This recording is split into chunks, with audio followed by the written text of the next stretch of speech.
Ẹ kú dédé àsìkò yìí o, gbogbo ẹ̀yin olólùfẹ́ Tóyìn Tòmátò Tẹlifíṣàn. A wà ní abala àwọn akọni gẹ́gẹ́ bí a ti sọ pé a ó máa mú ètò àwọn akọni ní ilẹ̀ Yorùbá wá fún yín lórí ìkànnì tẹlifíṣàn wa.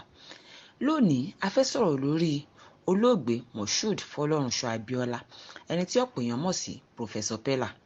Nínú ìtàn, a gbọ́ pé ọdún 1941 ni wọ́n bí bàbá yìí sí Ìsẹ́yìn ní Ọ̀yọ́ State. Bàbá yìí ṣe abiyamọ. Kódà a gbọ́ pé òun ló bí ọmọ jayéjayé ni ìyẹn ọ̀gbẹ́ni Shina Peller.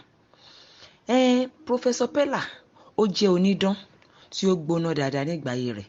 Kódà ìtàn ò sọ fún wa pé lẹ́yìn rẹ̀ àti síwájú rẹ̀ onídán kan tún wà tí ó ju olóògbé Peller lọ. Àwọn idán oríṣiríṣi ni bàbá yìí ti pa. Ó lè dọ̀fẹ́, ọ̀pọ̀ ìgbà ó lè géèyàn sí méjì kó tún lẹ irú èèyàn bẹ́ẹ̀ padà.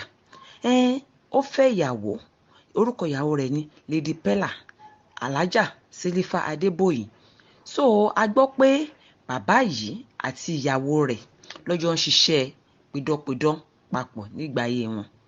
Ṣùgbọ́n tó wá ṣeni láàánú pé àwọn agbanipa wọ́n gba ẹ̀mí olóògbé Peller ní ọdún 1997. Látìgbà náà ni àkùtì gbọ́ nínú ìtàn rí pé onídán kan wà lẹ́yìn olóògbé Peller. Àdúrà tiwa ni pé iwájú tí bàbá dojúkọ kó má bàjẹ́, ẹ̀yìn tó fi sílẹ̀ náà kó má bàjẹ́.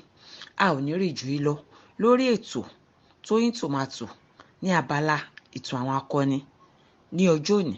Ìpàdé wa tún di ọjọ́ mi, ọjọ́ rẹ̀. Ẹ ṣé, ó dàbọ̀.